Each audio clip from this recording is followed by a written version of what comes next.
மரித்த இயேசு உயிர்த்து விட்டார், அல்லேலூயா. மன்னன் இயேசு ஜீவிக்கிறார், அல்லேலூயா.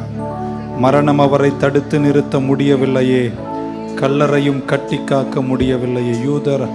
யூத சிங்கம் கிறிஸ்து ராஜா வெற்றி பெற்றாரே. சோர்ந்து போன மகளே, நீ நல்லா தூங்கிடு. கையை நல்லா தட்டி ஒரு ஆமேன்னு சொல்ல மாட்டீங்களா? Let's go.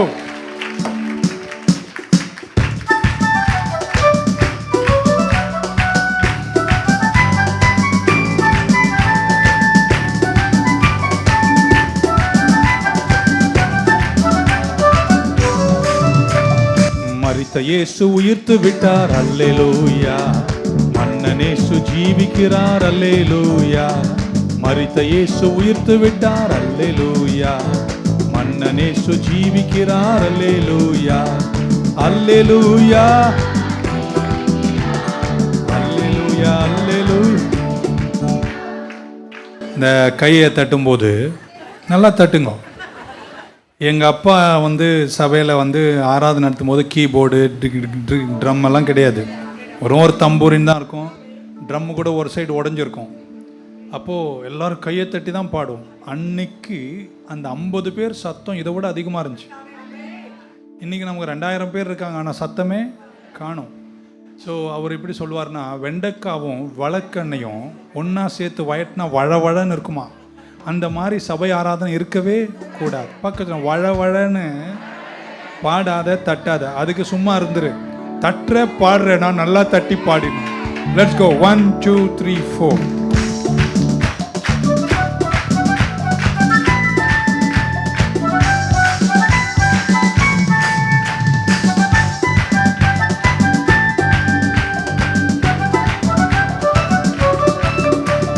மரித்த இயேசு உயிர்த்து விட்டார், அல்லேலூயா.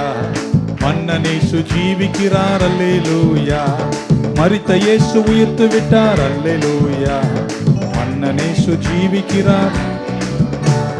மரணம் அவரை தடுத்து நிறுத்த முடியவில்லையே, கல்லறையும் கட்டி காக்க முடியவில்லையே. கல்லறையும் கட்டி காக்க முடியவில்லையே. யூத சிங்கம் கிறிஸ்து ராஜா வெற்றி பெற்றாரே. சோர்ந்து போன மகனே, நீ துள்ளி பாடிடு.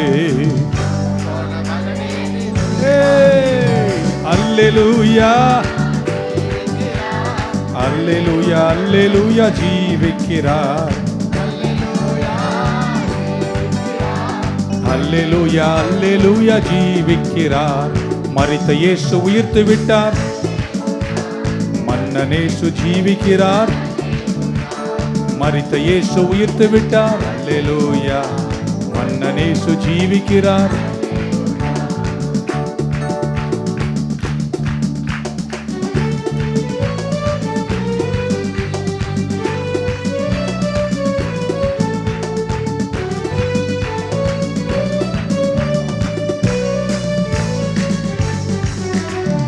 எம்மாவூர் சீடரோடு நடந்து சென்றார், இறைவார்த்தை போதித்து ஆறுதல் தந்தார். இறைவார்த்தை போதித்து ஆறுதல் தந்தார்.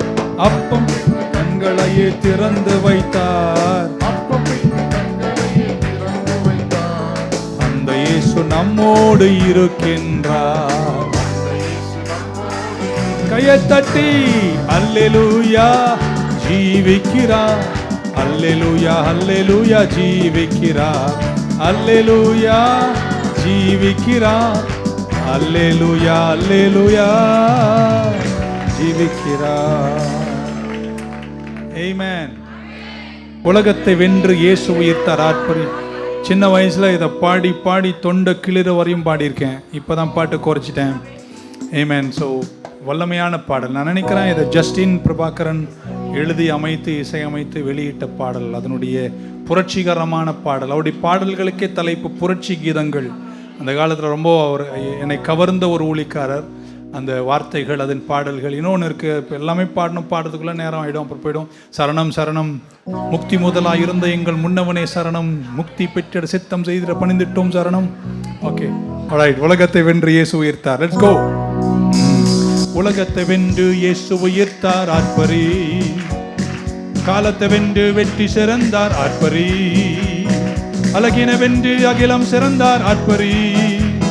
இயேசுவே தேவன் நின்று முழங்கி ஆர்ப்பரி ஆர்ப்பரி ஆர்ப்பரி. யெகோவா நிசி, யெகோவா ஷபயத், யெகோவா நிசி, யெகோவா ஷபயத், யெகோவா நிசி, யெகோவா ஷபயத். ஹல்லேலூயா ஹோசனா, ஹல்லேலூயா ஹல்லேலூயா ஹோசனா, ஹல்லேலூயா ஹோசனா. வழி என்று சொன்னவர் வழியாக வந்தவர், அற்புதமாக அவனியில் வந்தவர். வழி என்று சொன்னவர் வழியாக வந்தவர், அற்புதமாக அவனியில் வந்தவர். பாவமே இல்லா பரிசுத்தரானவர், அதிசய அற்புத நன்மைகள் செய்தவர். பாவமே இல்லா பரிசுத்தரானவர் இயேசு ஒருவரே, அதிசய அற்புத நன்மைகள் செய்தவர். யெகோவா நிசி, யெகோவா ஷபயத், யெகோவா நிசி, யெகோவா ஷபயத், யெகோவா நிசி, யெகோவா ஷபயத். ஹல்லேலூயா ஹோசனா, ஹல்லேலூயா ஹோசனா, ஹல்லேலூயா ஹோசனா, ஹல்லேலூயா ஹோசனா. தனிப்புகழ் பெற்றவர், தனித்தன்மை வாய்ந்தவர், அழிந்திட உன்னத வார்த்தைகள் சொன்னவர். தனிப்புகழ் பெற்றவர், தனித்தன்மை வாய்ந்தவர், அழிந்திட உன்னத வார்த்தைகள் சொன்னவர். நீடித்த பெயரும் நிலையாய் பெற்றவர், ஆத்மீக தாகம் தீர்த்திட வல்லவர். நீடித்த பெயரும் நிலையாய் பெற்றவர், ஆத்மீக தாகம் தீர்த்திட வல்லவர். யெகோவா நிசி, யெகோவா ஷபயத், யெகோவா நிசி, யெகோவா ஷபயத், யெகோவா நிசி, யெகோவா ஷபயத். ஹல்லேலூயா ஹல்லேலூயா ஹோசனா, ஹல்லேலூயா ஹோசனா, ஹல்லேலூயா. உலகத்தை வென்று இயேசு உயிர்த்தார் ஆர்ப்பரி. ஆர்ப்பரி. அழகின வென்று அகிலம் சிறந்தார் ஆர்ப்பரி. இயேசுவே தேவன் என்று முழங்கி ஆர்ப்பரி ஆர்ப்பரி ஆர்ப்பரி. யெகோவா நிசி, யெகோவா ஷபயத், யெகோவா நிசி, யெகோவா ஷபயத், யெகோவா நிசி, யெகோவா ஷபயத். ஹல்லேலூயா ஹோசனா, ஹல்லேலூயா ஹோசனா, ஹல்லேலூயா ஹோசனா, ஹல்லேலூயா ஹோசனா. யோவான் சுவிசேஷம் 20:24 ஒரே வசனம். Quickly I have just a thought to share with you. We don't have much time. 20 and 24 of the gospel according to John. Now Thomas called the twin, திதிமு என்று அழைக்கப்படுகிற தோமா, 12 ஒருவராயிருந்தவர். When Jesus came, இயேசு அங்கே வந்தபோது he was not there. But Thomas, one of the 12 called Didymus, was not with them when Jesus came. இயேசு வந்தார், ஆனால் யார் வரல? தோமா வரல. இது ரொம்ப நிர்பாக்கியமான ஒரு சூழ்நிலை. யோவான் அப்போஸ்தலனுடைய எழுத்துகள் ஆழமானவைகள். 4 சுவிசேஷங்கள், மத்தேயு, மார்க், லூக், யோவான். அதில் யோவான் வித்தியாசமானவர். 120 முறை ஃபாதர், தகப்பன் என்ற வார்த்தை எழுதுகிறார். 99 முறை விசுவாசியுங்கள் என்ற வார்த்தை எழுதுகிறார். 71 முறை உலகம் என்ற வார்த்தை எழுதுகிறார். மத்தேயு, மார்க், லூக்கை விட யோவானின் எழுத்துகள் அதிகபட்சத்தை விட மிக ஆழமாய் தேவகுமாரனின் மகத்துவங்களை வெளிப்படுத்தும் ஆற்றலோடு அவர் எழுதியிருக்கிறார். மத்தேயு இயேசுவை ராஜாவாக காட்டுகிறார். மார்க் இயேசுவை ஒரு கஷ்டப்படுகின்ற பாடுபடும் வேலைக்காரனாக போர்ட்ரை பண்ணுகிறார். லூக்கா இயேசு கிறிஸ்துவை மனுஷகுமாரனாய் காட்டுகிறார். யோவான் இயேசு கிறிஸ்துவை தேவகுமாரனாய் காட்டுகிறார். யோவானின் எழுத்துகள் சிறப்பு. ஒரு கூரையை விட அரமுனை பெரிதென்பது போல அவருடைய எழுத்துகள் உயர்ந்து நிற்கின்றன. ஒரு கூடையில் இருக்கிற பழங்களை விட ஒரு பழத்தோட்டம் எவ்வளோ பெருசு என்பது போல மற்றவர்களை விட இயேசுவை குறித்த எழுத்துகள் வித்தியாசம். சொல்லிக்கொண்டே போகலாம். ஒரு குருவியை விட கழுகு எவ்வளோ உயர்ந்து போகிறதோ என்பது போல மற்றவர்களை விட யோவானின் எழுத்துகளில் இயேசுவை குறித்த ஆழங்கள் மகத்துவமாய் எழுதுகிறார். யோவான் இயேசுவுக்கு ஒரு டிஃப்ரெண்ட் பிக்சர், ஒரு வித்தியாசமான படத்தை காண்பித்து துவங்கும் போதே முதல் அதிகாரத்தில் இங்கிலீஷில் சொன்னால் he is pre existent, co existent and self existent. அப்படின்னா ஆதியில் வார்த்தை இருந்தது, எப்பவுமே இருக்கு. ப்ரீ எக்ஸிஸ்டன்ட், துவக்கம் இல்லாமல் இருக்கிறார். ஆமென். அவர் தேவனோடு கூட இருந்தார்.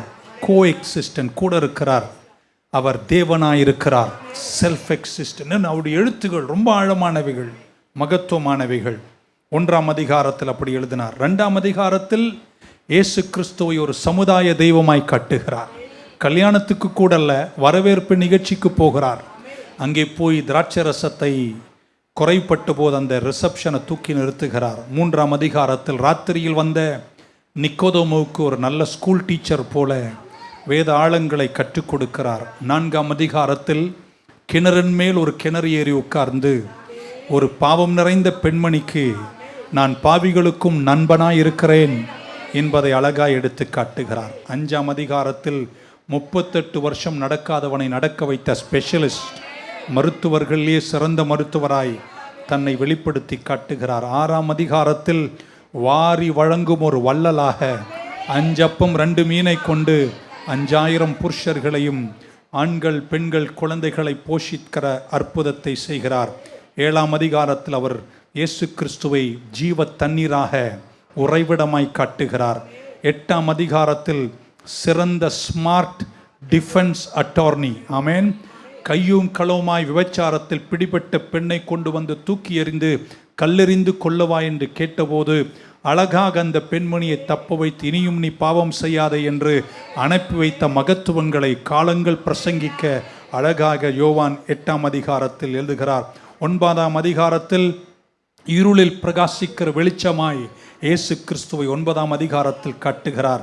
10ஆம் அதிகாரத்தில் தன் ஆடுகளுக்காக மரிக்கின்ற ஜீவனை கொடுக்கின்ற நல்ல மெய்ப்பனாக இயேசுவை அப்போஸ்தலனாகிய யோவான் காட்டுகிறார். 11ஆம் அதிகாரத்தில் பாசத்துக்குரிய தன்னுடைய நண்பன் சகோதரிகள் அவங்க வீட்டில் மரணம் ஏற்பட்டு கல்லறையில் வைத்து 4 நாள் தாமதித்து வந்து உதித்து எழுவா என்று கூப்பிட்ட போது மரித்த பிணத்தை எழுப்பி காண்பிக்கின்ற மகத்துவங்கள் காலமெல்லாம் பிரசங்கிக்கப்பட யோவானின் எழுத்துகள் ஆழமாய் காட்டுகிறது. 13ஆம் அதிகாரத்தில் ஒரு கச்சை எடுத்து இடுப்பில் கட்டிக்கொண்டு ஆமேன் சீஷர்களின் பாதங்களை கழுவுகிற அருமையான ஒரு தாழ்மை உள்ள வேலைக்காரன். 14ஆம் அதிகாரம் தொடங்கி சொல்லிக்கொண்டே போகலாம். ஆமேன். சொல்ல மாட்டீங்களா? he keeps writing. அவர் சொல்றாரு, நான் இவைகள் எல்லாவற்றையும் எழுதுவேனேயானால் புத்தகங்கள் லைப்ரரி போதாது, அவ்வளோ அற்புதங்கள் இயேசு செய்தார், எழுத முடியாததனால் சுருக்கமாக எழுதி முடிக்கிறேன் என்று கர்த்தர் யோவான் எழுதுகிறார். ஆமென். அவர் நமக்கு ஒன்றை கன்வின்ஸ் பண்ணுகிறார், நிரூபித்து காணிக்கிறார். நான் உங்களுக்கு சொல்லுகிற ஆதியில் வார்த்தை, அந்த வார்த்தை தேவன் என்று சொல்லுகிற இந்த இயேசு கிறிஸ்து இந்த பூமியில் இருக்கும்போது அவர் மனுஷன் மட்டுமல்ல, அவர் தெய்வமாக இருக்கிறார். நிறைய பேர் இன்னைக்கு அவரை சாதாரண ஒரு மனிதனாக மட்டும் பார்க்கிறார்கள். மனிதன் மட்டுமல்ல, அவர் யாரா இருக்கிறார்? தெய்வமாக இருக்கிறார். இந்த வாசல் வழியா இன்னைக்கு அவர் வந்தால் ஆமேன், அவர் ஒரு மனுஷன். அவரே அந்த வாசலாய்விட்டால் அவர் தெய்வமாக இருக்கிறார். அப்பத்தை எடுத்து சீஷர் கூட சாப்பிடும்போது அவர் மனுஷனாய் இருக்கிறாரு. அவரே அந்த அப்பமாய் மாறும்போது அவர் தெய்வமாய் இருக்கிறார். பாத்திரத்தை எடுத்து பானம் பண்ணும்போது அவர் சாதாரண ஒரு மனுஷனாய் இருக்கிறாருங்க. அவரே அந்த திராட்சை செடியாய் கொடியாய் மாறும்போது அவர் தெய்வமாய் இருக்க. சொல்லல் நிறைய உங்களுக்கு தெரியும். படகில் படுத்து உறங்கும் போது ஆமேன் அவர் மனுஷனாய் இருக்கிறார். எழுந்து காற்றை கடலை இறையாதே அமைதலாய் இருந்து அமைதிப்படுத்தும் போது அவர் தெய்வமாய் இருக்கிறார். இயேசு கிறிஸ்துவனுடைய பெயர்களை யோவான் அழகாய் சொல்லுகிறார். உங்களுக்கு தெரியும், மோசே ஆண்டவர்கிட்ட முற்செடி அண்டை கேட்கிறார். அந்த ஜனங்கள் ஏற்கனவே முறுமுறுக்கிற ஜனங்கள், எல்லாத்துக்கும் கம்ப்ளைண்ட் போடுற ஜனங்கள். அந்த ஜனங்க கிட்ட போய் நான் யாருன்னு கேட்டா என்னங்க சொல்லுவாங்க? அவர் சொன்னார், நான் இங்கிலீஷ்ல ஐ ஆம் அப்படின்னார். நான் இருக்கிறேன், ஐ ஆம். அவர் சொன்ன ஐ ஆம் ஓகேங்க, ஐ ஆமுக்கு பின்னாடி லாஸ்ட் நேம் சொல்லுங்க, இருக்கிற யார் நீங்க அப்படின்னு சொல்ல போது. ஏன்னா உங்களுக்கு நிறைய பேர் இருக்கு. நீர் எல் ஷடாய், நீர் யாஹ்வே, நீர் ஏலோஹிம், நீ அதோனாய், நீ சிக்கேனு, நீ ஈரே, நீ ராஃபா. 1000 பேர் இருக்கு யெகோவா தேவனுக்கு, 1000 நாமங்கள். ஆனா அந்த ஜனங்க கிட்ட போய் நான் யாருன்னு சொல்வேனாரு. அப்பதான் சொன்னார், ஐ ஆம் ஃபர்ஸ்ட் நேம், லாஸ்ட் நேம் ஐ ஆம் என்றார். அந்த ஐயாம கூட யோவான் விட்டு வைக்காமல் தன் எழுத்துக்களில் ஃபுல்ஃபில் பண்ணுகிறார். ஆமென். அவர் சொல்றார், நானே ஜீவாப்பமா இருக்கிறேன், நானே உலகத்தின் வெளிச்சமா இருக்கிறேன், நானே வாசலா இருக்கிறேன், நல்ல மேய்ப்பரா இருக்கிறேன், நான் உயிர்த்தெழுதலும் ஜீவனுமாயிருக்கிறேன், நானே மெய்யான திராட்சை செடியா இருக்கிறேன், திருடன் திருடவும் கொல்லவும் அழிக்கவும் வரானே அன்றி வேறொன்றுக்காக வரான், நான் வந்தது ஜீவன் தர. அவர் யார் என்று தன்னுடைய லாஸ்ட் நேமை நிரூபித்து எழுதுவதற்கு யோவான் மறந்து போகவில்லை தன் எழுத்துக்களில். ஆமென். 7 சாட்சிகளை காட்டுகிறார். யோவான் ஸ்நாபகன் இயேசுவை மேசையா என்று காட்டுகிறார். மார்த்தாள் சாட்சியா இருக்கிறார், பேதுரு சாட்சியா இருக்கிறார், நத்தானியேல் சாட்சியா இருக்கிறார், ஆண்டவரே தனக்கு சாட்சியா இருக்கிறார். தோமாவுக்கும் தான் தன்னை வெளிப்படுத்தி காண்பித்து, நீ கடைசி மூச்சு வரைக்கும் என்னுடைய பார்வைக்கு என்னுடைய கண் சாட்சியா இருக்க வேண்டும், ஐ விட்னஸ் ஆக இருக்க வேண்டும் என்று கர்த்தர் சொன்னார். ஆமென்.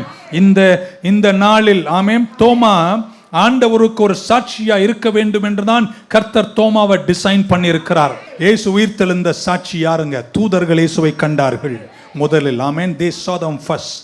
இரண்டாவது, இயேசு கிறிஸ்துவை பிரதான ஆசாரியர்கள், he told the high priest everything that had happened. கண் சாட்சிகள் இயேசு உயிர்த்தெழுந்ததை பார்த்தார்கள். மேரி மக்தலேனா மரியாள் இயேசுவை சாட்சியாய் கண்டார்கள். ஆமென். ஜோவானா உட்பட பல பெண்களும் இயேசுவை கண்டார்கள். பேதுரும் யோவானும் இயேசு உயிர்த்தெழுதலுக்கு சாட்சியாய் இருக்கிறார்கள். தைபீரியா கடலில் 7 சீஷர்களுக்கு தன்னைத்தானே பிரத்யட்சமாக்கினார். எருசலேமிலிருந்து எம்மாவுசுக்கு 8 மணி நேரம் பயணம் போகும்போது எம்மாவு சீடரோடு இயேசு நடந்து போய் தன்னை பிரத்யட்சமாய் காண்பித்தார். இன்னைக்கு வாசிக்கும் போது இயேசு கிறிஸ்து கூடியிருந்த அறைக்குள்ளே உயிர்த்தெழுந்த கிறிஸ்து தன் சீஷர்கள் எல்லாரும் கூடி வந்த போது அதிகாலை வேளையில, ஆமென் சொல்லுங்க, சண்டே மார்னிங்ல கர்த்தர் அங்கே பிரத்யட்சமானார். ஒரு சொல்ல மாட்டீங்களா? It was a grand occasion. என்னால யோசித்து பாருங்களேன், எந்த இயேசுவோடு கூட நடந்து செத்துட்டார் முடிஞ்சிட்டார் என்று ஊரும் உலகமும் பேசிய போது அந்த இயேசு மறுரூப மேனியோடு கைகளில் காயங்கள் காண குத்தின விழாவை காண்பித்து சாட்சியாய் வந்த காட்சியை பார்ப்பதற்கு எல்லோரும் பாக்கியசாலிகளாய் இருந்தார்கள். ஆனால் அன்றைக்கு யார் அங்கே இல்லை?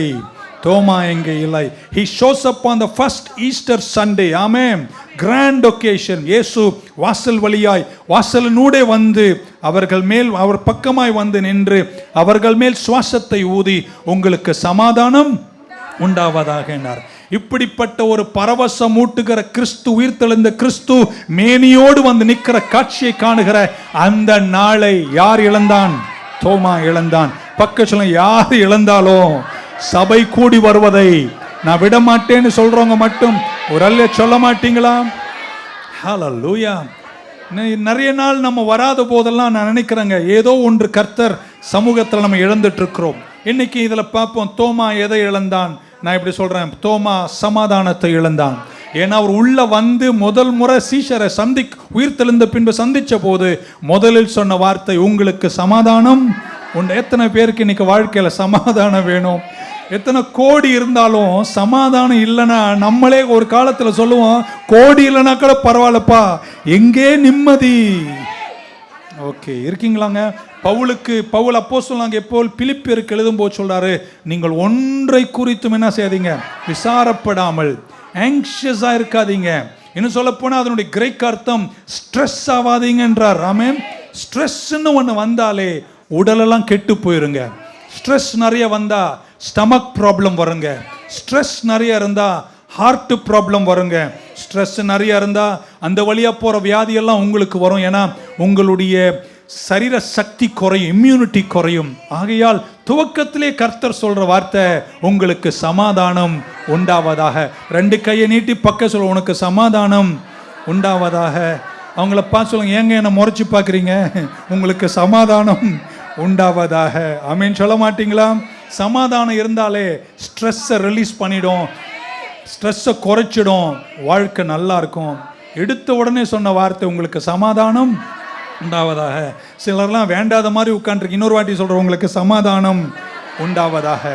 2வது, தோமா என்ன இழந்தான்? அன்றைக்கு வராததினால் he missed proof, ஆதாரத்தை இழந்தான். இயேசு உள்ளே வந்தபோது தன் சீஷர்கள்ட்ட சொல்றார், என் கையை பாருங்கள், என் கைகளில் காணிகள் கடாவின காயங்கள், என் விலாவை பாருங்கள், ஈட்டியால் குத்தின காயங்கள், எல்லாவற்றையும் அவர் காண்பித்தார். அந்த ஆதாரங்களை அந்த நாளில் கூடி வந்தவர்களுக்கு கர்த்தர் காண்பித்தார். ஆனால் தோமா அன்றைக்கு சர்ச்சுக்கு வரவில்லை. எத்தனை பேருக்கு தெரியும், நீங்க ஒரு சண்டே வராத போது கடவுள் உங்களுக்கு என்ன காண்பிக்க போறார் என்று உங்களுக்கு தெரியாது. அதனாலதான் சண்டே நம்ம எங்க இருக்கணும்? கர்த்தருடைய வீட்டில் இருக்கணும். ஏன்? கூடி வரும்பொழுதெல்லாம் கர்த்தர் உங்க கூட பேசுவார். He missed peace, he missed the proof that Jesus was giving them. மூன்றாவது இப்படி சொல்ல விரும்புகிறேன், தோமா என்ன இழந்தான்? பைபிள் சொல்லுகிறது, அவர்கள் அங்கிருந்து புறப்பட்டு போகும்போது மகிழ்ச்சியோட போனார்கள். they were glad என்று பைபிள் சொல்லுது. they went rejoicing. எத்தனை பேர் நம்புறீங்க கர்த்தருடைய வீட்டுக்கு வரும்போதெல்லாம் எவ்வளோ நொந்து நொடிஞ்சு ஒடிஞ்சு வந்தாலும் 2 பாட்டை பாடி ஒரு வசனத்தை படிச்சு ஒரு பிரசங்கத்தை பண்ணும்போது இந்த 1 ஹவர்க்குள்ள எங்கேயோ ஒரு இடத்துல உங்கள் வாழ்க்கையில உங்க வேதனைக்கு ஒரு சமாதானத்தை தந்து ஆறுதல் தந்து தேற்றுகிறார். எத்தனை பேர் துன்பத்தின் நடுவில் கஷ்டத்தின் நடுவில் சபையில வந்த போதெல்லாம் கர்த்தரனை தூக்கி நிறுத்தினார்? பக்க சொல்லுங்க, எதை விட்டுட்டாலும் சபை கூடி வருவதை விட்டிடாதிருங்கள் இப்படின்னு சொல்லி சபையில கும்பலை சேர்க்கிறதுக்காக நான் இந்த பிரசங்கத்தை சொல்லவில்லை. அதுதான் அங்கே சொல்லப்பட்ட நிஜம். 4வது, அவர் சபைக்கு வராததினால், தோமா அன்றைக்கு அங்கே இல்லாததினால், அந்த குரூப்பில் இல்லாததினால் he missed purpose. தேவ நோக்கத்தை இழந்தார். நெக்ஸ்ட் மூவ் என்ன? அடுத்தது நான் என்ன செய்ய வேண்டும்? அடுத்து என் வாழ்க்கையின் பங்கு என்ன? இவைகளுக்கு பின்பு என்ன செய்ய போகிறோம் என்பதை கர்த்தர் சொல்ல வேண்டிய நல்ல ஒரு சமயம், நோக்கத்தை காண்பிக்கிற நேரம். அன்றைக்கு அங்கே அவர் இல்லை. ஒன்று என்ன பாருங்களேன், நம்ம எல்லாரும் ஒன்னா கூடி வர்றதுல ஒரு பெரிய நோக்கம் இருக்கு. நம்புறீங்களாங்க? நம்ம ஒரு டீமுங்க, நம்ம ஒரு எக்லேசியா, நம்ம ஒரு சர்ச்சுங்க. இப்படி கூடி வர்றதுல கடவுளுடைய பரம நோக்கம் ஒவ்வொருத்தரை குறித்தும் இருக்கு, நம்மை குறித்தும் இருக்கு, சபை குறித்தும் இருக்கு, ராஜ்யத்தை குறித்தும் இருக்கு. ஆகையால் நீங்கள் எவ்வளவு வேலை இருந்தாலும் 1 மணி நேரத்தை ஒதுக்கி சண்டே வர்றதுனால நோக்கம் இருக்குன்னு நம்புறவங்க இருந்தா ஒரு ஆமேன் சொல்ல மாட்டீங்களா? நம்ம ஃபுட்பால் விளையாடும் போது ஆமேன் சொல்ல மாட்டீங்களா? எல்லாரும் சேர்ந்து விளையாடுறது எதுக்காக விளையாடுறோம்? சும்மா வேடிக்கை பார்க்கறதுக்கா? இல்லைங்க, உண்மையா விளையாடுறது எதுக்கு தெரியுமாங்க? ஜெயிக்கணுன்றதுக்காக, கோல் அடிக்கணுன்றதுக்காக. அதுல ஒருத்தர் முன்னாடி போவார், சென்டர் ஃபார்வர்ட். ஆமே, இந்த சைட்ல இருக்கலாம் எங்க போனோம், அங்க நின்றுட்டு அங்கே இங்கே வேடிக்கை பார்த்தீங்கன்னா டீம் ஜெயிக்காதுங்க. அங்கிருந்து அவன் குரல் கொடுப்பான், ஏன்னு கூப்பிடும் போது சைட்ல கீட்ல ஓடி வந்து ஒரு மாதிரி என்ன பாக்குறீங்க? பிடி மாஸ்டர் சொல்லி கொடுத்தாரு, டேய் அவன் சத்தம் போடும்போது கவனமா கேளு, அங்கங்க வேடிக்கை பார்க்காத, கேலரியில உட்கார்ந்து அழகானவரெல்லாம் பார்த்துட்டு இருக்காத, அவனை பாரு, இல்லைன்னா டீமே தோத்துருனாரு. இன்னைக்கு சென்டர் ஃபார்வர்டா என்னதான் வச்சிருந்தா? நான் சொல்வதை சொன்று கவனமாய் கேளுங்கள். ஏன்னா நான் வேற எதையும் சொல்லவில்லை. நான் பிரசங்கம் பண்ணுவது பைபிள். நான் பேசுவதெல்லாம் ஒரே நோக்கம், இந்த டீம் ஜெயிக்க வேண்டும், நோக்கம் நிறைவேற வேண்டும். ஒரு அலிலியா சொல்ல மாட்டீங்களாங்க? ஹல்லேலூயா. பக்க சொல்லுங்க, எதை இழந்தாலும் நோக்கத்தை இழக்கவே மாட்டேன். 6வது, அவர் சண்டே சர்ச். அவர் அன்றைக்கு தோமா வராததனால் எதை இழந்தான்? வல்லமை இழந்தான். இயேசு கிறிஸ்து அங்கே வந்து நின்று என்ன தெரியுமா சொன்னாரு? உங்களுக்கு சமாதானம் உண்டாவதாக அவர்கள் மேல் சுவாசத்தை ஊழ்தி, அடுத்த வார்த்தை என்ன தெரியுமா சொன்னாரு? நீங்கள் பரிசுத்த ஆவியை பெற்றுக்கொள்ளுங்கள் என்று சொன்னார். எத்தனை பேர் இன்னைக்கு வல்லமை இருந்தாதான் இந்த உலகத்துல நம்மளை எதிர்க்கிற சக்திகள் பல. நம்ம நிக்கணும்னா நமக்கு ஜெயம் வேணுங்க. நமக்கு பல போராட்டங்கள் இந்த உலகத்துல இருக்கு. பைபிள் சொல்லுகிறது, இயேசு கிறிஸ்துவுக்கு பரிசுத்த ஆவி தேவைப்பட்டது. இயேசு கிறிஸ்துவை பரிசுத்த ஆவியானவர் வனாந்தரத்துக்கு நடத்தினார். மார்க் சொல்றார், the spirit drove him into the wilderness. லூக்கா 4:18 சொல்லுது, கர்த்தருடைய ஆவியானவர் என்மேல் இருக்கிறார், தரித்திரர்களுக்கு சுவிசேஷத்தை அறிவிக்கும்படி கர்த்தரனை அபிஷேகம் பண்ணினார். இயேசுவுக்கே பக்கத்து சொல்லுங்க, இயேசுவுக்கே வல்லமை தேவைப்பட்டுச்சுன்னா இந்த உலகத்துல நீங்களும் நானும் அனுதினமும் இந்த கிறிஸ்தவ வாழ்க்கையில உலகத்தை ஜெயித்து வெற்றிகரமாய் வாழ பரிசுத்த ஆவியின் வல்லமை தேவைன்னு சொல்றவங்க ஒரு ஆமேன் சொல்ல மாட்டீங்களா? இயேசு ராஜாதி ராஜா, கர்த்தாதி கர்த்தர். அவர் ஆல்பா, அவர் ஒமேகா, அவர் சர்வ வியாபி, அவர் சர்வ ஞானி, அவர் சர்வ வல்லவர், அவர் சமாதான பிரபு, அவர் வெற்றி வீரர், யூதா கோத்திர சிங்கம். அவருக்கே பரிசுத்த ஆவி தேவைப்பட்டுச்சுன்னா உங்களுக்கும் எனக்கும் எவ்வளவு தேவை? இன்னைக்கு இயேசுவின் நாமத்தில் உயிர்த்தெழுதல் நாள் வந்த உங்களை பார்த்து சொல்றேன், பரிசுத்த ஆவியை பெற்றுக் கொள்ளுங்கள். வல்லமை தேவை தேவா, வல்லமை வேண்டும். ஹல்லேலூயா. பக்கத்துல எனக்கும் வேணுங்க அப்படின்னு. ஏன்னா நீங்களும் நானும் யாரா இருக்கிறோம்? சபை. எல்லாம் சொல்லுங்க, சபைன்னு சொல்லுங்களேன். ஹல்லேலூயா. சபைக்கு கிரேக்க மொழி பைபிளில் கொடுத்த வார்த்தை எக்லீசியா. எல்லாம் சொல்லுங்க, எக்லீசியா. இந்த எக் என்ற வார்த்தைக்கு அர்த்தம் எக்ஸிட்னு அர்த்தமாகும். எக்ஸிட் அப்படின்னா வெளியே வந்ததுன்னு அர்த்தம். இன்னும் சொல்லப்போ இங்கிலீஷில் ஷார்ட்டாக சொன்னால் எக் என்ற வார்த்தைக்கு எக்ஸ்ன்னு அர்த்தம். எக்ஸ்னா ex serviceman. Ex service மேன்னா அவருக்கு முன்னாடி எதில் இருந்தார்? சர்வீஸில் இருந்தார். இப்போது சர்வீஸை விட்டு வெளியே வந்துட்டார்.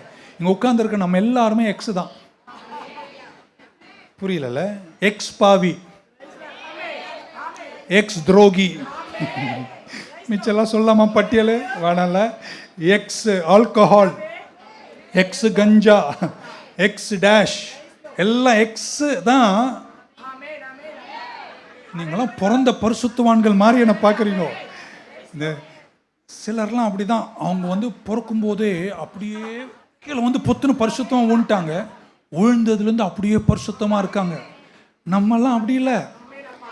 இருந்து வந்து அவர் ரத்தம் கழுகி இந்த எக்ஸ் எல்லாம் ஆண்டவர் ஒன்னா எக்லேஷியா, அதுக்கப்புறம் எக்லேஷியான்னு வருது. அந்த வார்த்தைக்கு கர்த்தர் நம்மை ஒன்றிலிருந்து வெளியே கொண்டு வந்து ஒன்று சேர்த்து அவருடைய சரீரமாகிய சபையாக கர்த்தர் உங்களை என்னை மாத்திர. சபைன்னு சொல்லும் போது எல்லாம் கை உயர்த்தி ராமே சொல்லுங்க, சபையே. நீங்களும் நானும் கிறிஸ்துவின் சரீரமாகிய சபையா இருக்கிறோம். ஆமென். பக்கத்தில் கேளுங்க, ஏங்க நான் சபைக்கு போறேன் அப்படின்னு. நம்பர் 1 இப்படி சொல்றேன், கர்த்தரை ஆராதிக்க போகிறேன். எத்தனை பேர் கர்த்தரை ஆராதிக்க வந்தீங்க? ஹல்லேலூயா, பிரைஸ் தி லார்ட். நம்ம சபை மாதிரி ஆராதிக்கிற ஒரு சபையை நான் பார்த்ததே இல்லைங்க. ஓகே, அது நம்ம சபையை சொன்னாலே அதுக்கு ஒரு நல்ல ஆமேன்னு சொல்லிக்கலாமே. 4:23 இப்படி சொல்லுது. யோவான் 4:23, why do I go to church இப்படி சொல்றாரு. உண்மையாய் தொழுது கொள்ளுகிறவர்கள் பிதாவை ஆவியோடும் உண்மையோடும் தொழுது கொள்ளும் காலம் வரும், அது இப்பொழுதே வந்திருக்கிறது. எத்தனை பேர் நம்ம சபைக்கு போறதே தெரியுமாங்க? கர்த்தர் நம்ம ஆராதனையை விரும்புகிறார். ஆமென். He desires our worship. பக்க சொல்லுங்க, அவர் என் ஆராதனை விரும்புகிறாருங்க. உன் பாட்டு குரல் குயில் மாதிரி இருக்குதோ இருக்கீங்களாங்க? ஆண்டவர் தானே உன்னை உண்டாக்கினாரு. அந்த குரல் அவர் தானே உனக்கு தந்தாரு. ஆமென் சொல்ல மாட்டீங்களா? அது குயில் மாதிரி இருக்குதா, ரஃபா இருக்குதான்லாம் அவருக்கு நல்லா தெரியும். அவருக்கு உன் மேல ஆகாவும் நிறைய இருக்கு. அதனால நீ பாடணும், புகழணும், அவரை பாடணும், அவர்கிட்ட வரணும். இயேசு மேல எனக்கு அன்பு இருக்குன்னு சொல்றவங்க மட்டும் ஒரு ஆமென் சொல்ல மாட்டீங்களா?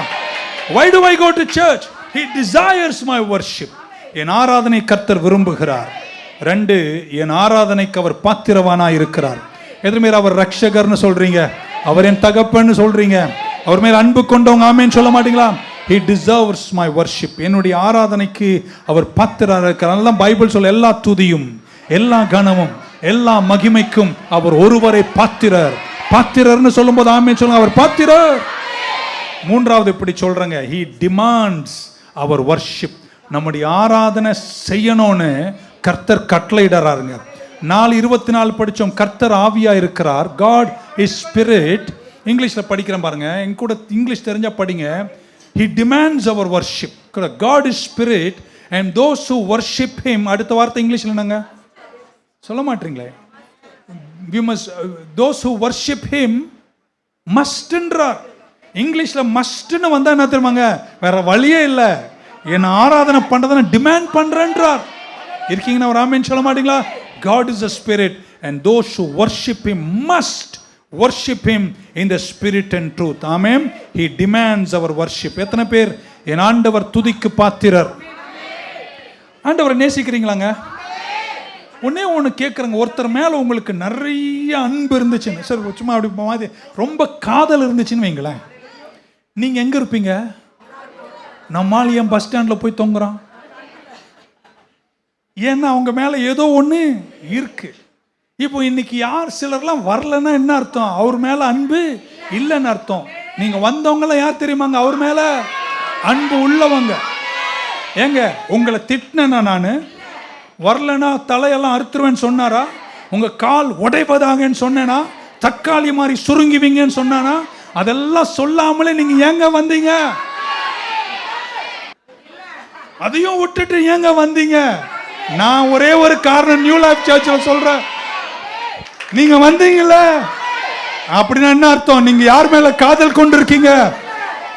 உணர்வு இல்லாம தேவனை யாரும், உணர்வு உள்ளவங்களை தாங்க ஆராதிக்கணும். ஆராதனைக்கு இமோஷன் இருக்குங்க, ஆராதனைக்கு உணர்வு இருக்குங்க. ஆராதிக்கும் போது கொத்துக்கல்லு மாதிரி ஏங்க அன்பு உள்ளவங்களா வராமே சொல்லுங்க. இப்போ நான் இது மேல அன்பு செலுத்துறேன், இது மேல தான் சொன்னேன். யாரும் அன்பா அப்படி அன்பாது கொத்துக்கள் வந்து அன்பாது. அன்புக்கு நெளிவு வலிவு பாசம். நல்ல கையை தட்டி இயேசுவேன்னு சொல்ல மாட்டீங்க. இதுல பார்த்துருக்கீங்களாங்க, நம்ம ஆராதனையில நான் கவனிச்சு பார்ப்பேன். 2 பேர் உட்காந்துருப்பீங்க. ஒன்று அப்படி கத்தியா ஆண்டவரே கண்ணீர் வடிச்சு ஆன்னு பாட்டு பாடுவோம். ஒன்று அதை அப்படியே வேடிக்கை பார்த்து என்னடா இது இப்படி பண்ணுறது, அடுத்த வாரம் வேற சீட்டு பார்க்கணுமே அப்படி. ஏன் தெரியுமா அந்த மாதிரி? ஒன்று வந்து நொந்து வாழ்க்கையில் தொலைஞ்சு எக்ஸாயி, ஆனால் கர்த்தர் ரட்சித்து வாழ வச்ச போது அந்த அன்பினால ஆண்டவரை வந்து இது உட்காந்து அதை அப்படி வேடிக்கை பார்க்குறேன்னா என்ன அர்த்தம்? அதுக்கு எந்த தொல்லையுமே இல்லை, அதுக்கு ஆண்டவருடைய அன்பே. அதனால அதை உட்காந்து கை தட்டும் போது கூட அப்படி தட்டிட்டு போயிடும். கஷ்டத்துலையும் துன்பத்திலையும் கடவுளால் தாங்கி வந்தவங்க உங்க ஆராதனையே வேற ஸ்டைல்ல இருக்கும். ஆமா, பக்கத்துல நிறைய கஷ்டப்பட்டேங்க. எல்லாத்துலயும் அவர் என்ன தூக்கி நிறுத்தி ஆசீர்வதிச்சாருங்க. என் உயிருள்ள நாளெல்லாம் he demands my worship and I will give him my worship. எதுக்காக சபைக்கு போறோம்? காரணம் நீங்களும் நானும் சாட்சிகளாயிருக்கிறோம். பெந்தைக்கோஸ் நாளில் உயிர்த்தெழுந்து 40 நாளைக்கு பின்பு 50வது நாளில் பெந்தைக்கோஸ் என்னும் நாள் வந்தபோது மேலறையில் காத்திருந்தார்கள். அப்பொழுதுதான் பைபிள் சொல்கிறது, பரிசுத்தாவியானவர் அவர்கள் மேல் வந்தபோது அவர்கள் பலனடைந்து எருசலேம், யூதியா, சமாரியா, உலகமெங்கும் கர்த்தருக்கு சாட்சிகளாயிருந்தார்கள். பக்கம் சொன்ன ஆண்டவருக்கு ஒரு சாட்சிங்க. இந்த பக்கம் திரும்பி சொல்ல, ஆண்டவருக்கு நான் ஒரு விளக்குங்க, நான் ஒரு வெளிச்சம். நானே ஒரு ஆர்டிக்கல் படித்தேன். முதல் கிறிஸ்தவ திருச்சபை அரீனாஸ் கட்டும்போது நம்மள மாதிரி ஹாலஜன் அந்த லைட்டு இந்த லைட்லாம் கண்டுபிடிக்காத காலத்தில் கூட அவர்கள் கூடி வரும்போது நெத்தியில விளக்கு வச்சுட்டு வருவாங்களாம். இருட்டில் ராத்திரியில விளக்கு வச்சுட்டு வருவாங்களாம். எல்லாரும் நெத்தியில என்ன இருக்குமா? விளக்கு இருக்குமா. ஆமென். இவங்க வெளிச்சம் தான் அவங்களுக்கு வெளிச்சம், அவங்க வெளிச்சம் தான் இவங்களுக்கு வெளிச்சம், இவங்க வெளிச்சம் தான் அவங்களுக்கு வெளிச்சம். எல்லாரும் கூடி வரும்போது வெளிச்சமா இருக்கும். அதுல நடுவுல ஒன்று லீவ் போட்டுச்சுன்னா அந்த இடம் இருளா மாறிடும். புரியாத மாதிரி கேட்டீங்க பாருங்க. அப்போ நீங்க வரும்போது நீங்க இருக்கிற அந்த சுத்தி இருக்கிற இடமே நீங்க வந்ததுனால வெளிச்சமா மாறுதுங்க. உங்களுக்கு தெரியுதோ தெரியலையோ, நீங்க வந்து சர்ச்சில் உட்கார்றனால உங்களை சுத்தி இருக்கிற 4 பேருக்கு நீங்க வெளிச்சம். நீங்க ஒரு நாள் வரலனா அந்த 4 பேருக்கு என்ன இல்லைங்க வெளிச்சம். இப்படி வச்சுக்கலாமா? நான் இந்த பிரசங்கமா நான் வரேங்க, இங்க வரும்போது நான் அப்படி பார்ப்பேன், நிக்சன் காணுமே, எட்வின் காணுமே, மேத்யூன் காணுமே, இவரு காணுமே அப்படின்னு நான் பார்த்தோன்னே அவங்க இல்லைன்னு வைங்களேன், என் ஆவி இறங்குங்க. ஆனா அவங்க இருந்தாங்கன்னு வைங்களேன், சபையில தானே இருக்கீங்க, இப்படி வந்து பார்ப்பேன், வந்திருக்காங்க எல்லாம் வந்திருக்காங்க அப்படின்னு எனக்குள்ள ஒரு சந்தோஷம், ஒரு ஆவி, ஒரு உற்சாகம். ஏன்னா அங்கங்க லைட்டா எரியுங்க. நீங்க எல்லாம் ஒரு லைட்டு. நீங்க சாதாரணமா நினைக்கிறீங்க. ஆனா அந்த உட்காரும் போது அந்த சிஸ்டரோ பிரதரோ பக்கத்துல இருக்கும் போது பிரைஸ் லார்ட்மா, கர்த்தர் நல்லவர்னு சொல்றீங்க பாருங்க, அதுல எவ்வளவு வல்லமை இருக்குன்னு உங்களுக்கு தெரியுமா? நீங்களும் நானும் வரும்போது வெளிச்சங்களாக கூடி வருகிறோம். ஒருவரை தாங்க நீங்கள் கிறிஸ்துவின் சரீரமாகிய சபையில நீங்க அவயவங்களாயிருக்கிறீர்கள். ஒரு ஆமேன் சொல்ல மாட்டீங்களா? இப்படி சொன்னா நீங்க ஆமேன் சொல்வீங்களா? உங்க நிமித்தம் யாரோ வெளிச்சம் அடைகிறாங்க, உங்க நிமித்தம் யாரோ பலன் அடைகிறாங்க. நீங்க சும்மா கை காட்டுறீங்க பாருங்க, அதுவே ஒருத்தரை ஒரு வாரம் தூக்கி நிறுத்துது. ஒரு பிரைஸ் லார்ட் சொல்றீங்க பாருங்க. அதனால சபையில் வரும்போது பிரைஸ் லார்ட் சொல்றோம். என்னைக்கு நீங்க ஒரு நல்லா கேட்டு இதுக்கு ஆமேன்னு சொல்லலைன்னு வைங்களேன், நான் பிரசங்கத்தை 8 மணி வரைக்கும் கொண்டு போயிருவேன். ஒரு வாரம் இன்னைக்கு போய் வந்தோமே பாஸ் அப்படின்னு, ஒரு வாரம் நீங்க வரலன்னு வைங்களேன், யாரோ ஒருடைய ஆவிக்கு நீங்க ஒரு வீழ்ச்சிங்க. ஆனா நீங்க வருவதனால யாரோ ஒருடைய ஆவிக்கு நீங்க எழுச்சிங்க. அதுதாங்க சபையாகிய எக்லேசியா. பக்கத்தில் நமக்கு ஒருவர் தேவைங்க. ஏன் சபைக்கு போகணும்? ஏன்னா ஒரு யுத்தம் நடந்துட்டே இருக்கு. அப்போஸ்தலனாகிய பவுல் எபேசியர் 6:12 இப்படி சொல்லுகிறார், ஏனெனில் மாம்சத்தோடும் இரத்தத்தோடும் அல்ல, துரைத்தனங்களோடும் அதிகாரங்களோடும் இப்பிரபஞ்சத்தின் அந்தகார லோகாதிபதிகளோடும் பொல்லாத ஆவிகளோடும் சேனைகளோடு நமக்கு என்ன உண்டுங்க? போராட்டம் உண்டுன்றார். இந்த போராட்டத்தை ஜெயிக்க தான் வாரம் நம்ம சர்ச்சுக்கு வரோம். டியூஸ்டே நம்ம வருகிறோம். இதெல்லாம் சொல்ல மாட்டீங்களா? நான் நினைக்கிறேன் நீங்கள் சபைக்கு வந்த அனுபவம் உள்ளவர்கள் ஒத்துக்கொள்வீர்கள் நம்புகிறேன். இங்கே வரும்போதெல்லாம் பரிசுத்த ஆவி என்னை நிரப்புகிறார். இங்கே வரும்போதெல்லாம் என்னுடைய ஆவிக்குரிய டேங்கில் பெட்ரோல் ஃபில் ஆகுது. இங்கே வரும்போதெல்லாம் என்னுடைய ஸ்பிரிச்சுவல் பேட்டரியை கர்த்தர் சார்ஜ் பண்ணுறார். இங்கே வரும்போதெல்லாம் நாங்கள் கொஞ்சம் பலன் அடைகிறோம். ஏன்னா உங்களுக்கு தெரியும், திருடவும் கொல்லவும் அழிக்கும் வருகிற ஒரு கள்ள பேய் யாரை விழுங்கலாம் என்று வகை தேடி அலையும் போது, ஆமேன்னு சொல்ல மாட்டீங்களா? என்னைக்கு நீ தனித்து விடப்படுகிறியோ அன்னைக்கு உன்னை முடிச்சிருவான். காத்துக்கிட்டே இருக்கான். எப்போ சபையிலேருந்து கலட்டி அங்கே ஏதாவது ஒரு குறைய சொல்லிட்டு என் கையில் மாட்டுவேன்னு பார்த்துட்டு இருக்கான். உங்களுக்கு தெரியும், 100 ஆடுகள் இருந்த ஒரு மெய்ப்பன் 99 ஆடுகளை விட்டுட்டு யாருக்கு இல்லை கேட்குறேன், யாருக்கிட்ட விட்டுட்டு போனார்? யாரும் இல்லைங்க, அவங்கள தனியாக விட்டுட்டு தான் ஒரு ஆடு தேடி போனார். ஏன் தெரியுங்களா? நான் சொல்றேங்க, ஆராய்ச்சி சொல்லுது, இந்த 99 ஒன்னோடு ஒன்று உருமி நிற்கிற வரைக்கும் சிங்க கூட்டமே வந்தா கூட தாக்குவதில்லையாம். ஏதோ ஒரு பயம், அச்சம் ஏற்படுகிறதாம். ஆனா ஏன் தெரியுமா 99 விட்டாரு? அவருக்கு தெரியும் 99 பாதுகாப்பா ஒன்னா இருக்கிற வரைக்கும்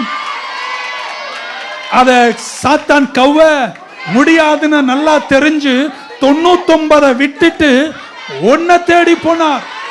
ஆடுகள் 100 உள்ளோர் ஆட்டிடையன், காடுகள் வீட்டாக்கும் ஆட்டிடையன், மெச்சல் புறம் விட்டு டாரையில் வந்த போல் கண்டில்லோர் ஆடினை ஆறாவில் நெஞ்சு நூறங்கி கரஞ்சு பாவம் கண்ணு கலங்கி. ஏன் தெரியுமா அழுதார்? ஏன் தெரியுமா கலங்கினாரு? 99 ஒண்ணு ஆவாது, ஒன்னு தனியா போயிருக்கு.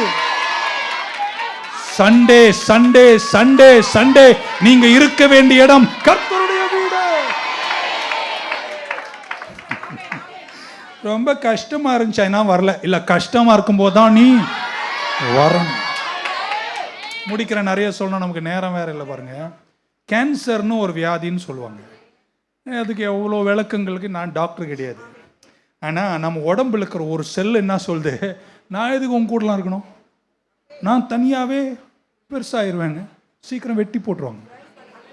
புரியாது உங்களுக்கு வேலை எவ்வளோ புரிய மாட்டேங்குது. ஸோ ஒரு செல்லு மட்டும் பிரிஞ்சு போச்சுன்னா அதுக்கு என்ன பேருங்க? இருக்கீங்களாங்க? பக்கம் நம்ம ஒரு சபைங்க. தோமா அன்னைக்கு இல்லை, ஆமென் சொல்ல மாட்டீங்களா? ஆராதிக்க வருகிறோம், வெளிச்சங்களாய் சாட்சி பகர வருகிறோம். உலகத்தில் யுத்தம் நடந்துட்டு இருக்கு நமக்கு விரோதமா, அதை ஜெயிக்க வருகிறோம். 4வது கர்த்தருடைய வார்த்தையை கேட்க வருகிறோம். எதுவுமே தெரியும், இந்த வசனம் இல்லாமல் நான் வாழ முடியாதுன்னு சொல்றோம் மட்டும். இது உங்கள் பாதைக்கு தீபம், உங்க வழிகளுக்கு வெளிச்சம். வார்த்தையின் பிரவேசனம் தான் எனக்கு வெற்றியை கொண்டு வருது. எந்த ஒரு ப்ராடக்ட் வாங்கினாலும், ஒரு பென்ஸ் கார் வாங்கினா, BMW கார் வாங்கினாலும் அது கூட என்ன வருதுங்க? மேனுவல் வருங்க. நானும் ஒரு 2-3 கார்லாம் வாங்கி மாற்றி மாற்றி பார்த்துருக்கேன். எவ்வளோ பெரிய புக் ஒன்று கொடுக்குறாங்க, இது வரைக்கும் படித்த வரலாறு. நடுவில் நின்று போனோடனே அது லைட் எரியுது, ஏன் எரியுதுன்னு எனக்கு தெரியாது.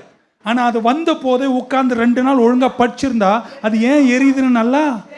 ஏன் சபைக்கு வருகிறோம்? இன்னும் நான் என் விசுவாசத்தில் பலனடைய வருகிறோம். விசுவாச பலன் எங்க தெரியுமா வரும்? ஜெபிப்பதை நான் ஜெபிக்கணும், உபவாசம் பண்ணணும். ஆனா விசுவாச பலன் எங்க தெரியுமா கிடையாது? விசுவாசம் கேள்வினால வருகிறது. கேள்வி கர்த்தருடைய. We are strengthened by hearing the word of God. ஆமென் சொல்ல மாட்டீங்களாங்க? ஏன் சபைக்கு வர வேண்டும்? ஏன்னா இது தேவனுடைய சித்தம். அங்கே முடிக்கிறதுக்கு எல்லாரும் பக்கம் சொல்லுங்க. சிலர் வராமல் இருக்காங்க, சிலர் விட்டு விடுவது போல நீங்கள் என்ன செய்தீங்க?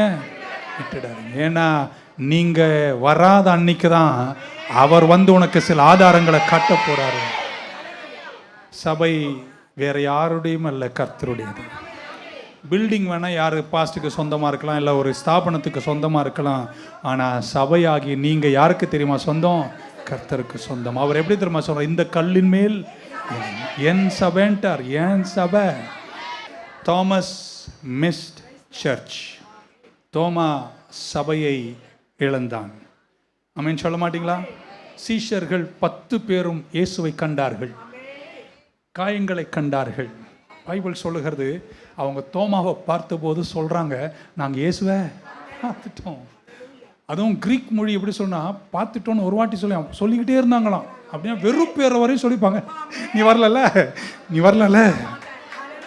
They kept on saying, we saw Jesus, we saw the resurrected Jesus. Hallelujah. We touched him with our hands, we saw his wounds என்று சொன்னார்கள். தோமாவினுடைய பிரச்சனை அறிவு சார்ந்த பிரச்சனை அல்ல. தோமாவின் பிரச்சனை இதயம் சார்ந்த பிரச்சனை. ஏன்னா அவர் என்ன சொல்றாருன்னா, நான் பார்க்காம நான் என்ன செய்ய மாட்டேன், நம்ப மாட்டேன்றான். ஆமென் சொல்ல மாட்டீங்களா? பைபிள் சொல்லுகிறது, விசுவாசத்தினால்தான் நீதிமான், the just shall live by faith. கை வச்சல, இயேசுவை நான் விசுவாசிக்கிறேன். விசுவாசம் இல்லாமல் ஒருவனும் தேவனை பிரியப்படுத்த முடியாது. எத்தனை பேர் சபைக்கு வந்து நான் ஆசீர்வதிக்கப்பட்டிருக்கேன், கர்த்தரை சந்திச்சிருக்கிறேன், என்னை அவர் தாங்கினார். இப்படி புரிய வைக்க சொல்கிறேன். நம்ம நிறைய பேர், எல்லாரையும் நான் சொல்ல முடியாது, நம்ம நிறைய பேர் சர்ச்சுக்கு வரும்போது அவுட் ஆஃப் ஷேப்பில் இருந்த கார் சேசஸ் மாதிரி தான் வந்தோம். இந்த சேசஸ் நல்லா இடிச்சு ஆக்சிடென்ட் ஆனால் அது எப்படி இருக்கும், இப்படி கோணையாக இருக்கும். இப்படி நேராக போகிற கார் இப்படி போகும். அப்படி தான் நிறைய பேர் வந்தோம்.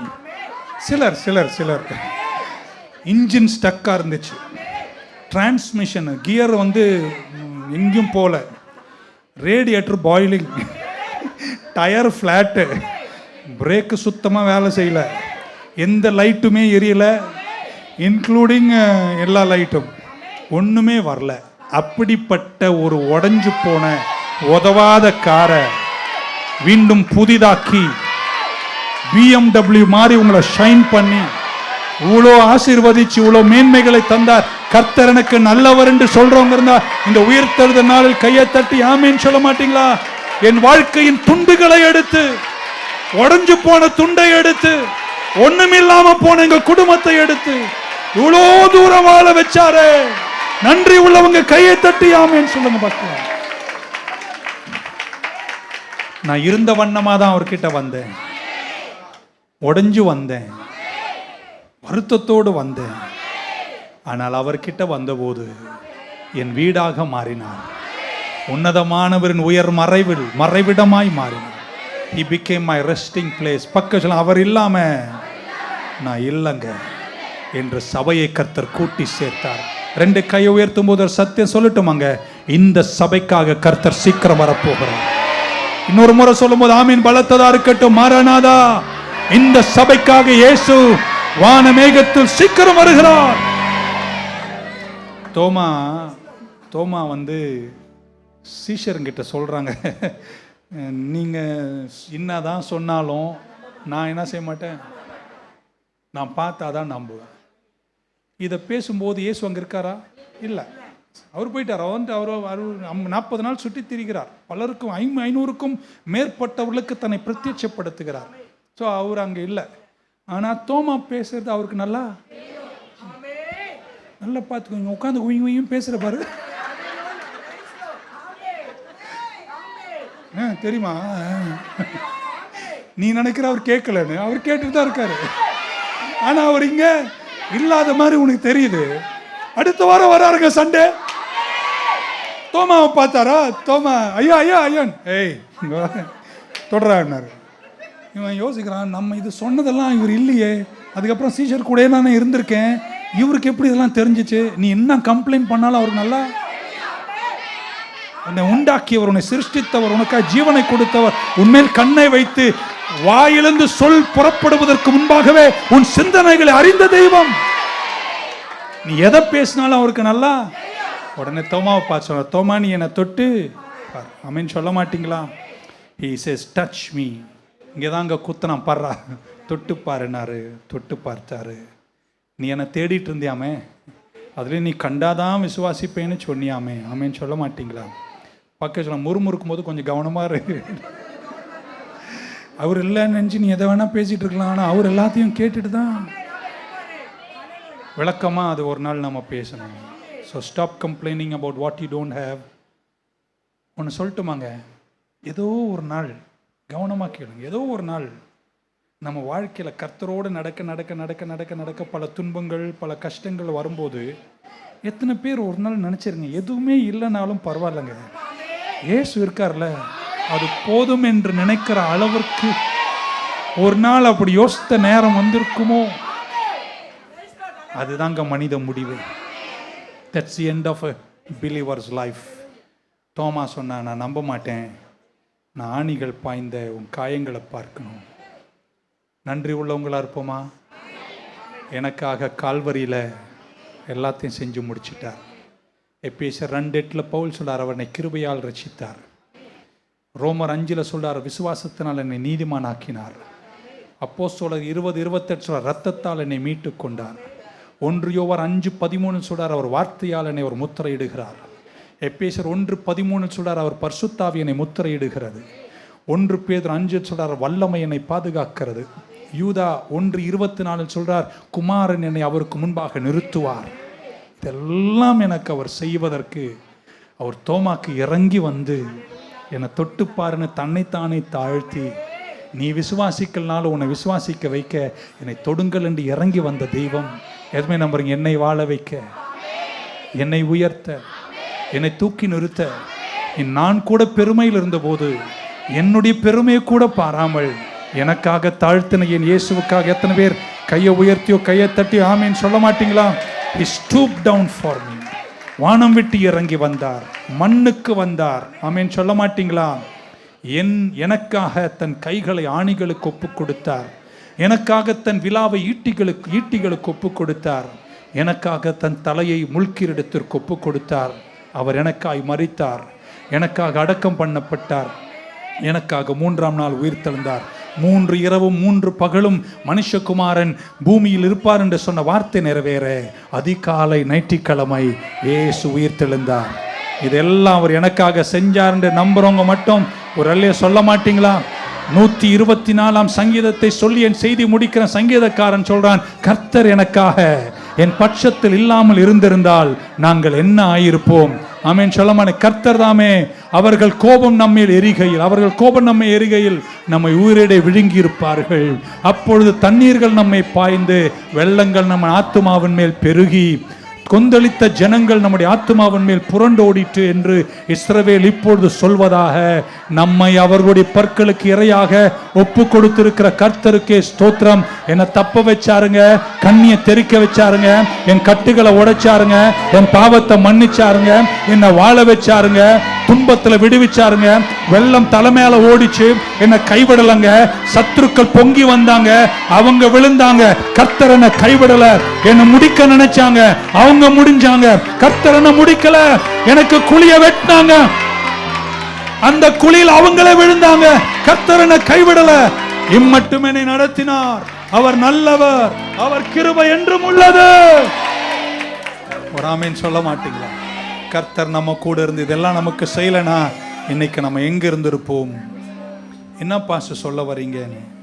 இத்தனையும் உங்களுக்காய் எனக்காக அவர் செய்த பின்னாடி இப்போ பக்கத்துல சண்டே எப்படி வீட்டில் உட்கார்ற அப்படின்னு செய்தியின் சுருக்கம். How to you sit home? இவ்வளோ செஞ்ச பின்னாடி அவர் மேல் அன்பு கொண்டவர். இன்னைக்கு பாஸ்டரே சர்ச்சுக்கு வரலன்னா கூட நீ எங்க இருக்கணும்? அப்படிதான் நீ இருக்கணும். தோமா அன்றைக்கு இழந்தாலும் கர்த்தர் தாழ இறங்கி தோமாவை சந்தித்து உன் விசுவாசத்தை பலப்படுத்தி, பைபிளும் ஐதீகங்களும் சரித்திரங்களும் சொல்லுகிறது, நம்ம தோமா எங்கே தெரியுமா வந்தாராம்? தமிழகத்திற்கு வந்தார். முதல்ல கேரளாவுக்கு போனார். 7.5 பள்ளி ஸ்தாபிச்சு அப்படின்னு மலையாளத்தில் பாட்டேடு இருக்கு. 7.5 பள்ளியை ஸ்தாபிச்சு அதுக்கப்புறம் பரங்கி மலைக்கு வந்து அப்படின்னு ஐதீகங்கள் சொல்லுகிறது. நான் பார்க்கல, எனக்கு தெரியாது, நிறைய படிச்சிருக்கேன். அன்று புறப்பட்ட தோமா with a great commission. நீங்கள் போய் சகல ஜாதிகளுக்கும் இந்த சுவிசேஷத்தை அறிவித்து விசுவாசிக்கிறவர்களை ஞானசானப்படுத்துங்கள் என்ற கட்டளையின் கீழ்ப்படிந்து இரத்த சாட்சியாக மரித்து இந்திய மண்ணில் ரத்தம் தோமா சிந்தினார். எத்தனை பேருக்கு தெரியும்? பரிசுத்தவான்கள் ரத்தம் சிந்தப்பட்ட இடங்களில் எத்தனை வருஷத்துக்கு பின்னாடியும் அவர் சிந்தின ஒவ்வொரு துளி ரத்தத்திலிருந்தும் லட்சோப லட்சம் கிறிஸ்தவர்களை எழுப்பி மீண்டும் இந்தியா ஒரு எழுப்புதலை காண செய்வார் என்று நம்புறவங்க இதுவரைக்கும் சொல்லாத ஒரு அல்லேலூயா சொல்ல மாட்டீங்களா? மரித்த இயேசு உயிர்த்து விட்டார், அல்லேலூயா என்ற முழக்கத்தோடு வெற்றியோடு காணப்படுவோம். கர்த்தர் உங்களை ஆசீர்வதிப்பாராக. Shall we stand quickly in the presence of God? Thank you so much. இயேசுவே ஆண்டவர் மரணத்தில் நின்று உயிர்த்தெழுந்தார். நாவு யாவும் போற்றட்டும், கால்கள் யாவும் அடங்கும், இயேசுவே என் ஆண்டவர். கமான், கரங்களை உயர்த்தி இயேசுவே ஆண்டவர் மரணத்தில் நின்று உயிர்த்தெழுந்தார். நாவு யாவும் போற்றட்டும், கால்கள் யாவும் அடங்கும், இயேசுவே என் ஆண்டவர். He is Lord, He is Lord, He is Lord. He is risen from the dead and He is Lord. Every knee shall bow, every knee shall bow, every tongue confess that Jesus Christ is Lord. இன்னைக்கு இந்த வாரத்தின் முதல் நாளில் நாங்கள் இப்படி கூடி வரணும்னு பரலோகம் நினைச்ச திட்டம், அது ஒரு நாள் இயேசு கிறிஸ்துவின் மரணமாக அடக்கம் பண்ணப்படுதலும் உயிர்த்தெழுதலுமாய் மாறி நீங்க அன்றே பேதுரு கிட்ட சொல்றீங்க, இந்த கல்லின் மேல் என் சபையை கட்டுவேன். இது ஒண்ணு நாங்க சேர்ந்து பண்ணலப்பா, இதுதான் உங்க திட்டம். We can never survive without a church. When Jesus came, Thomas was not there, but he stooped down again to prove to him that I am the risen Savior. நன்றி சொல்றோம்ப்பா, இவ்வளோ பாக்கியமான இரட்சண்ய வாழ்க்கைக்கு நன்றி சொல்லி உங்க திருக்கரத்தில் எங்களை தாழ்த்துகிறோம். எங்களை ஆசீர்வதிங்க. வந்த எல்லா பிள்ளைகளையும் இந்த விசேஷ நாள் ஆசீர்வதிங்க. குடும்பங்கள் நல்லா இருக்கட்டும். இந்த மேஜை சுற்றிலும் ஆகாரம் என்று குடும்பம் உடன்படிக்கையோடு நீ உட்காரும் போது குடும்பங்கள் சமாதானத்தையும் செழுமையும் காண்பதாக என்று வேண்டி ஜெபித்து குடும்பங்கள் ஆசீர்வதிக்கிற, சந்ததிகள் ஆசீர்வதிக்கிறேன். எங்க பிள்ளைங்க எங்களுடைய சபையின் பிள்ளைகள் உலகத்தில் எங்கிருந்தாலும் சந்ததிகளெல்லாம் காத்துக்கொள்ளுங்கப்பா. உடன்படிக்கையின் மகத்துவங்கள் அவங்களை நடத்துங்க, ஆச்சரியத்தில் உயர்த்துங்க வேண்டி ஜெபிக்கிறோம். தொடர்ந்து எங்களை ஆசீர்வதிங்க. இயேசு கிறிஸ்துவின் நாமத்தில் வேண்டுகிறோம் நல்ல பிதாவே. சேர்ந்து சொல்லாம என் ஆத்துமாவே கர்த்தரை ஸ்தோத்திரி, முழு உலகமே பரிசுத்த நாமத்தை ஸ்தோத்திரி. ஆத்துமாவே கர்த்தரை ஸ்தோத்திரி, கர்த்தர் செய்த சகல உபகாரங்களை மறவாது. கர்த்தராகிய இயேசு கிறிஸ்துவின் கிருபை, பிதாவாகி தேவனுடைய அன்பு, பரிசுத்தாவின் ஐக்கியம் நம் அனைவரோடும் எல்லா பரிசுத்தமானோடும் திருச்சபையோடும் கூடி வந்த அனைவரோடும் இன்றும் இன்றும் இருப்பதாக. இயேசுவே ஆண்டவர் மரணத்தில் நின்று உயிர்த்தெழுந்தார். நாவு யாவும் போற்றட்டும், கால்கள் யாவும் அடங்கும், இயேசுவே என் ஆண்டவர். கமான், கரங்களை உயர்த்தி இயேசுவே ஆண்டவர் மரணத்தில் நின்று உயிர்த்தெழுந்தார். நாவு யாவும் போற்றட்டும், கால்கள் யாவும் அடங்கும், இயேசுவே